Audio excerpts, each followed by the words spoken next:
Good Thursday morning, everyone, and welcome into today's daily Bible reading for June the 15th. Today we are reading together in Joshua chapter 10, which is going to be the third of three specific battles that we're going to read of Israel getting involved in.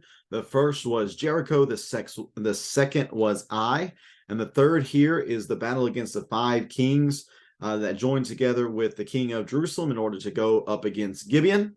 We're going to read about that here in Joshua chapter 10, and the last part of the text here in chapter 10 is going to tell us about the conquest of the southern cities in Canaan. Right now they are coming into Canaan. Remember, we have worked our way north on the eastern side of Jordan, and then they are going to cross the Jordan and attack Jericho, and then from Jericho they are going to make their way to Ai. And then after that, they are going to go up against all these other cities. I have a map right here. I'm going to pull up for us real fast as soon as I get to it. You see here. I know it's right over here. I thought it was right over here. Let's see.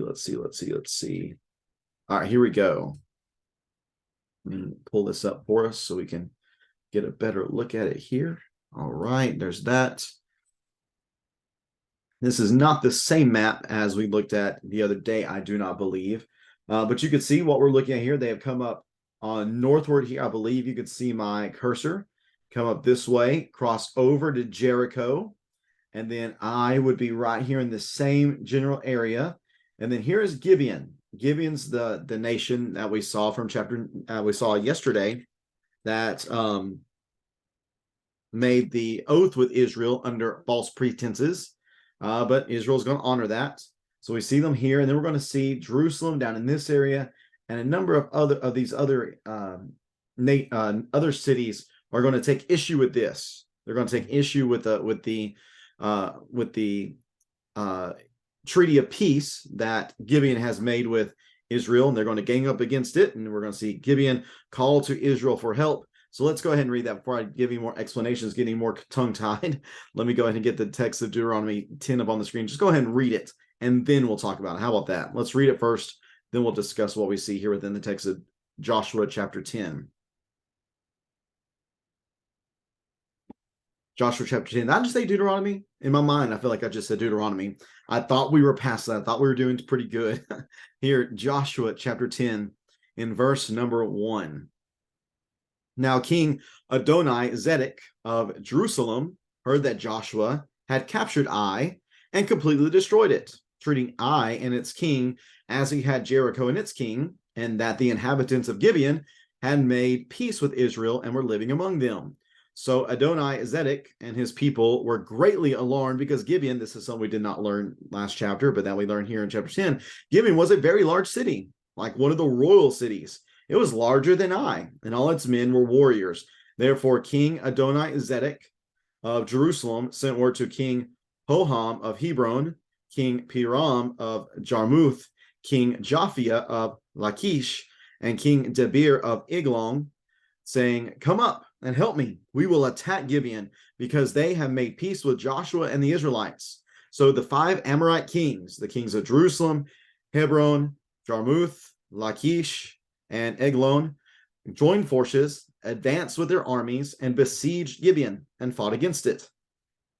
Then the men of Gibeon sent word to Joshua in the camp of Gilgal, "Don't give up on your servants. Come quickly and save us. Help us, for all the Amorite kings living in the hill country have joined forces against us." So Joshua and all of his troops, including all his best soldiers, came from Gilgal. Yahweh said to Joshua, "Do not be afraid of them, for I have handed them over to you. Not one of them will be able to stand against you." So Joshua caught them by surprise after marching all night from Gilgal, and Yahweh threw them into confusion before Israel. He defeated them in a great slaughter at Gibeon, chased them through the ascent of Beth Horon, and struck them down as far as Azekah and Makkedah. As they fled before Israel, Yahweh threw large hailstones on them from the sky along the descent of Beth Horon all the way to Azekah, and they died. More of them died from the hail than the Israelites killed with the sword. On the day Yahweh gave the Amorites over to Israel, Joshua spoke to Yahweh in the presence of Israel. "Sun, stand still over Gibeon, and moon over the valley of Aijalon. And the sun stood still, and the moon stopped until the nation took vengeance on its enemies. Isn't it written in the book of Jashar? So the sun stopped in the middle of the sky and delayed its setting almost a full day. There has been no day like it before or since, when Yahweh listened to a man, because Yahweh fought for Israel. Then Joshua and all Israel with him returned to the camp at Gilgal. Now the 5 defeated kings had fled and hidden in the cave at Makkedah. It was reported to Joshua, the 5 kings have been found. They are hiding in the cave at Makkedah. Joshua said, roll large stones against the mouth of the cave and station men by it to guard the kings. But as for the rest of you, don't stay there. Pursue your enemies and attack them from behind. Don't let them enter their cities, for Yahweh your God has handed them over to you. So Joshua and the Israelites finished inflicting a terrible slaughter on them until they were destroyed, although a few survivors ran away to the fortified cities. And the people returned safely to Joshua in the camp at Makkedah, and no one dared to threaten the Israelites. Joshua said, open the mouth of the cave and bring those 5 kings to me out of there. This is what they did. They brought the 5 kings of Jerusalem, Hebron, Jarmuth, Lachish, and Eglon, and Joshua to Joshua out of the cave. When they had brought the kings to him, Joshua summoned all the men of Israel and said to the military commanders who had accompanied him, come here and put your feet on the necks of these kings. So the commanders came forward and put their feet on their necks. Joshua said to them, do not be afraid or discouraged. Be strong and courageous, for Yahweh will do this to all the enemies you fight. After this, Joshua struck them down and executed them. He hung their bodies on 5 trees, and they were there until evening. At sunset, Joshua commanded they be taken down from the trees and thrown into the cave where they had hidden. Then large stones were placed against the mouth of the cave, and the stones are still there today. On that day, Joshua captured Makkedah and struck it down with the sword, including its king. He completely destroyed it and everyone in it, leaving no survivors. So he treated the king of Makkedah as he had the king of Jericho. Joshua and all Israel with him crossed from Makkedah to Libnah and fought against Libnah. Yahweh also handed it and its king over to Israel. He struck it down, putting everyone in it to the sword, and left no survivors in it. He treated Libnah's king as he had the king of Jericho. From Libnah, Joshua and all Israel had with him crossed to Lachish. They laid siege to it and attacked it. Yahweh handed Lachish over to Israel, and Joshua captured it on the 2nd day. He struck it down, putting everyone in it to the sword, just as he had done to Libnah. At that time, King Horam of Gezer went to help Lachish, but Joshua struck him down, along with his people, leaving no survivors. Then Joshua crossed from Lachish to Eglon, and also all Israel with him. They laid siege to it and attacked it. On that day, they captured it and struck it down, putting everyone in it to the sword. He completely destroyed it that day, just as he had done to Lachish. Next, Joshua and all Israel with him went up from Eglon to Hebron and attacked it. They captured it and struck down its king, all its villages, and everyone in it with a sword. He left no survivors, just as he had done at Eglon. He completely destroyed Hebron and everyone in it. Finally, Joshua turned towards Debir and attacked it, and all Israel with him. He captured it, its king, and all its villages. They struck them down with a sword and completely destroyed everyone in it, leaving no survivors. He treated Debir and its king as he had treated Hebron, and as he had treated Libnah and its king. So Joshua conquered the whole region, the hill country, the Negev, the Judean foothills, and the slopes, with all their kings, leaving no survivors. He completely destroyed every living being, as Yahweh, the God of Israel, had commanded. So Joshua conquered everyone from Kadesh Barnea to Gaza and all the land of Goshen as far as Gibeon. Joshua captured all these kings and their land in one campaign, because Yahweh, the God of Israel, fought for Israel. Then Joshua returned with all Israel to camp at Gilgal. And that is Joshua chapter 10. Again, this text begins with their newfound treaty partners, Gibeon, in trouble. And they are in trouble because the king of Jerusalem, Adoni-Zedek, had joined in an alliance with other kings in order to go up against Gibeon. Now, if you're like me, whenever we're reading through the text in chapter 9 yesterday, and if you've read it before that and forgot about this detail, it probably seems as if Gibeon's just not a very strong city. Maybe they were a small city. That's why they wanted to make peace. But in fact, it seems they were pretty substantial force themselves to be reckoned with. So much so that these other cities and their kings who had not made this peace to Israel wanted to take Gibeon out. So Gibeon, once they are under attack, reaches out to Joshua, says, "Come quickly and save us. Help us, for all the Amorite kings living in the hill country have joined forces against us."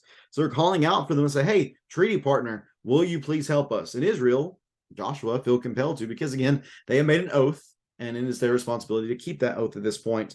But Yahweh tells Joshua, "Do not be afraid."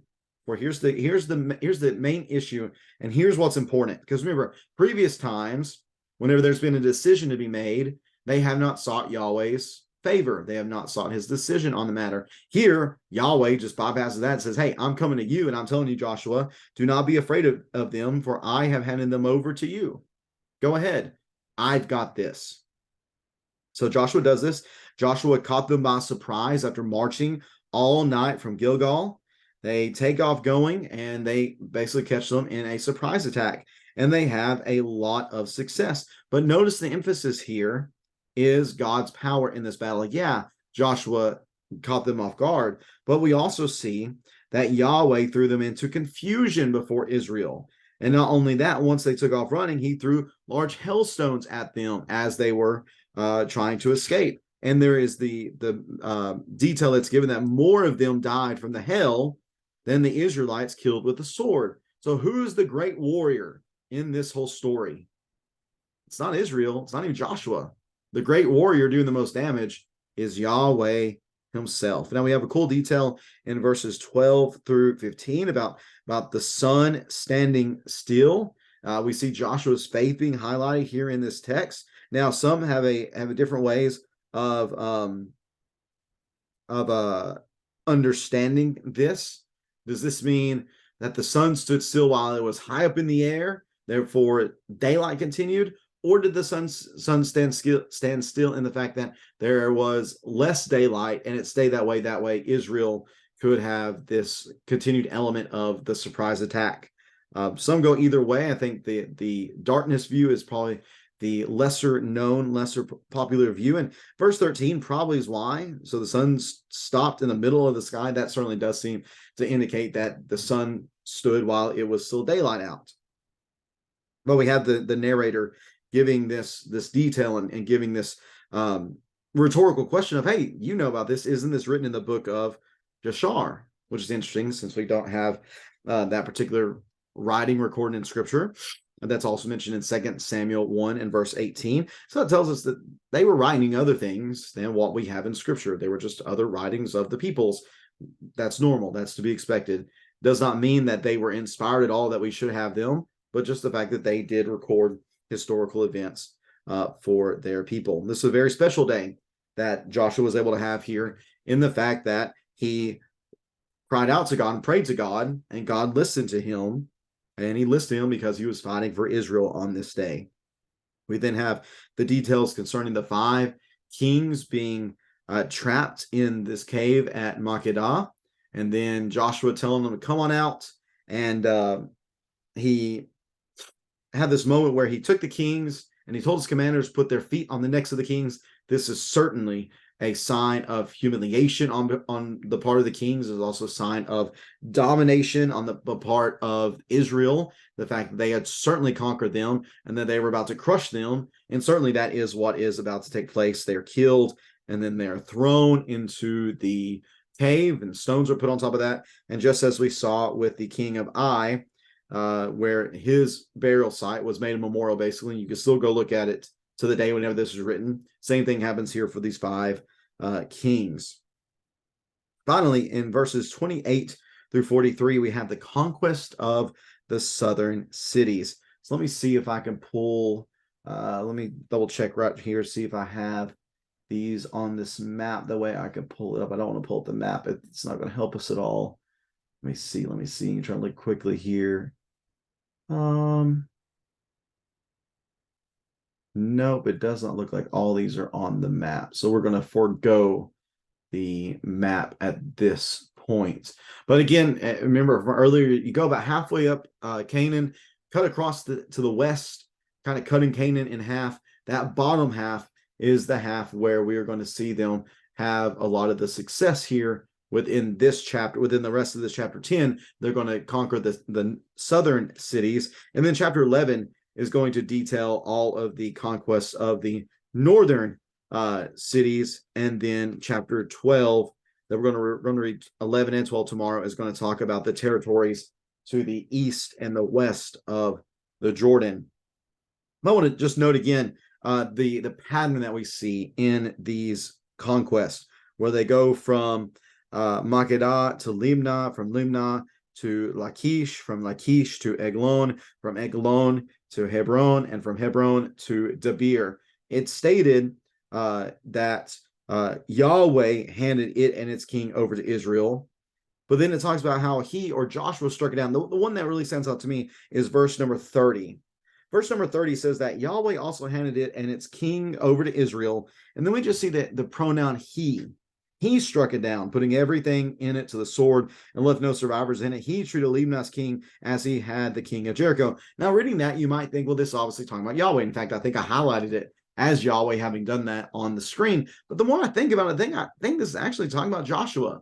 That is specifically referring to Joshua, because previously, and then going on from there, it always talks about Joshua treating that king as he had done the previous king. But there is some ambiguity here, which I think might be almost purposeful. Because who is it that's doing the fighting here? Somebody might say, well, it's Joshua doing the fighting. And that's right. Well, somebody might also say, well, no, it's Yahweh doing the fighting. And that's right, too. Both of these, both Yahweh and Joshua, are fighting. Of course, the main force behind it all is Yahweh. Again, it was Yahweh who said, do not fear, do not be afraid of them, for I have handed them over to you. Well, he does that, and he actually gets involved himself whenever it comes to the confusion and the hellstorm and the hell that fell from the ground, or fell from the sky and killed the kings. But here we have Joshua and the people also being involved, because they're really the tool that Yahweh is using to conquer these nations.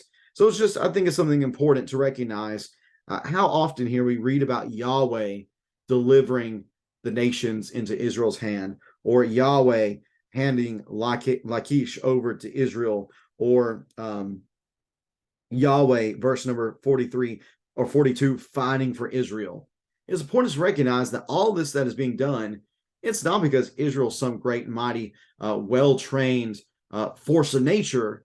No, God is with them. And we see what happens whenever God is not with them. They get beaten and people die. But here Yahweh is with them, and they're able to conquer and have great victories as they are going against these cities within the southern portion of Canaan. Now, another thing to mention is, let's see here. Verse number 42, Joshua captured all of these kings in their land in one campaign. Now, what we need to recognize is that this is not something that took place, at least best I can tell. It's not something that took place overnight. This was a long process that took place, them going in and fighting against all these cities and stuff.